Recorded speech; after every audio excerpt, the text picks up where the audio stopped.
portrait, enhancement, and adds-on.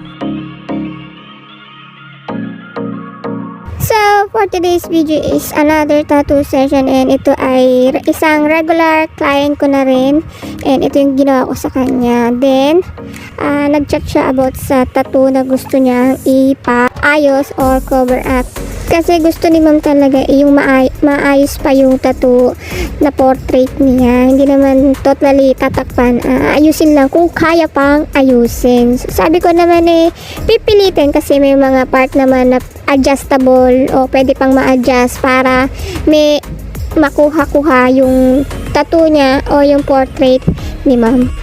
Ito yung portrait ni ma'am. Ang ganda ni ma'am dito.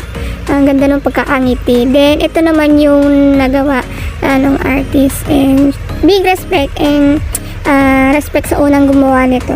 Kilala ko naman to. Mabait. Mabait naman yung artist na to. Tsaka down to earth. May time lang talaga na hindi. Kahit ako, nakakagawa rin ako dati ng mga portrait na hindi ko pagamay. And sa mga ganito talagang mahirap talagang portrait. So, yun. Ayusin lang naman natin to. I-adjust lang natin hanggang sa kung alin yung kaya pang i-adjust. Then, nag-start na ako dito.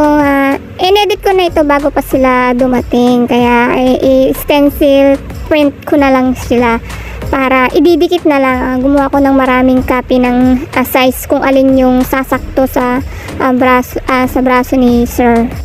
And gamit ko pa rin dito ang Arctic Ink by Sir Bong Arquines at ang Mad Kid by Sir Ralph Lester Soriano.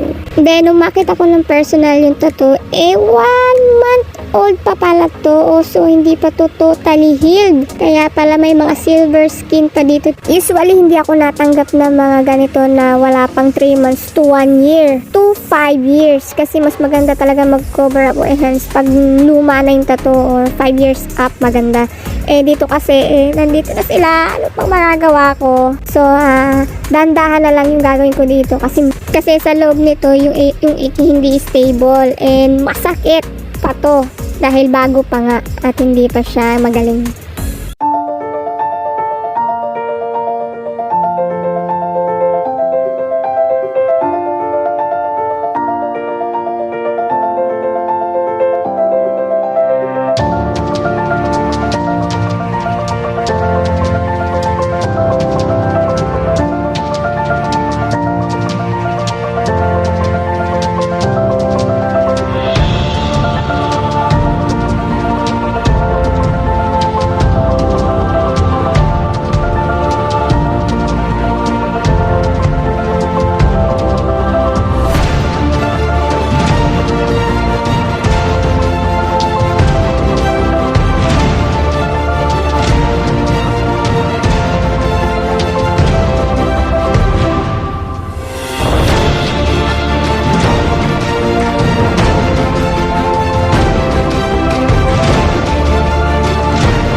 And ito yung before and after. Yan. Hindi ko na masyadong mahabol yung nose line niya. Pero pinilit ko para lang hindi masyadong makita na hindi naka-align. Yan.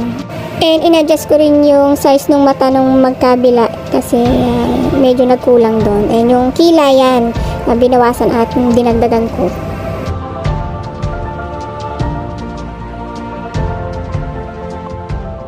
And that's all for today. Thank you for watching. See you next video.